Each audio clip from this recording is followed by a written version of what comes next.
Welcome back, guys. Today we're going to start putting some paint on this Willys body. And before you do that, you want to go around and just double check that all your tape and everything is pressed down and nothing's going to leak up underneath it.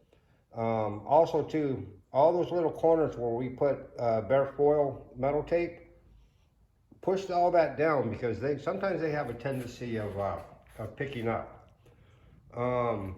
What we're going to be using is, this is an Iwata airbrush Eclipse model, and then I have another Iwata here that we're going to do fades with. This one's a little bit heavier for heavier paint. It works really good though for model cars. I suggest if you're going to buy an airbrush, buy that airbrush. I've had that airbrush probably for 10 years. And it's the same one I use on all my model cars. And I use it on big stuff too. Motorcycles, cars. I'll give you a quick look at the shop here. This is I was asked if, you know, do I have a spray booth? Do I have whatever to paint? I don't. I do all my painting out here in the garage. And this is it. This is where I do all my stuff. Those are a bunch of trophies that I've gotten over the years.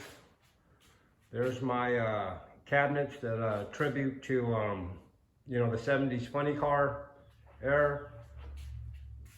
Here's a bunch of things that I've actually painted. If you look here, this grill on this Falcon is a race car. Well, I airbrushed all that with the headlights and all to look like a grill using that same airbrush that I just showed you. There's a lot more stuff that I painted up here on the walls. There's the air compressor that I use. But yeah, I just thought I'd give you a quick cheer since we're out here.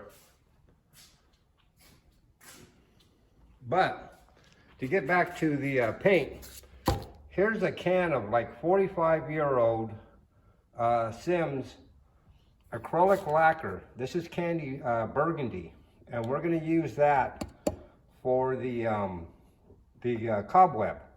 And how you do that is if you under reduce this with lacquer thinner, it will spray out like hair, and that's our cobweb. If you over reduce it, it will spray out like paint, and we don't want that. We want under reduced hair-like. So let me go ahead and mix some up, and I'll be right back. So we use this acrylic lacquer, candy burgundy, and I mixed up a little bit in a Dixie cup. And the trick to this is you have to under reduce it or under thin it. And when you do that, it will it'll throw out these little hairs. You see that? And that is going to represent your cobweb. That's how they used to do it back in the 60s when they used to paint custom cars with the cobwebbing. Now I've already done it over the top of this body, okay? But that's how I did it. I used acrylic lacquer, whoops, sorry about that. Acrylic lacquer, mix it in the cup, put it in my airbrush, and now, see all that cobweb that's coming out? That's because the paint is not thinned out enough. It's gonna shoot out like hair. And if you over thin it, then it's gonna come out like regular paint. You don't want that, so then you're gonna have to put a little bit more reducer or thinner, lacquer thinner into it. So that's how we're going to do the cobweb. The next video is we're going to, I don't know, we'll do something with the panels. You know, maybe we'll fog it, or maybe we'll paint the centers candy gold, and then we'll fog it with, you know, brandywine or red or something. But that'll be on the next one. So I'm going to actually shoot that one now, and it'll come up right after this one right here. Okay? All right, guys. Thanks. And I'll see you on the next one. Give me a like, subscribe, and comment if you would. Thanks, guys.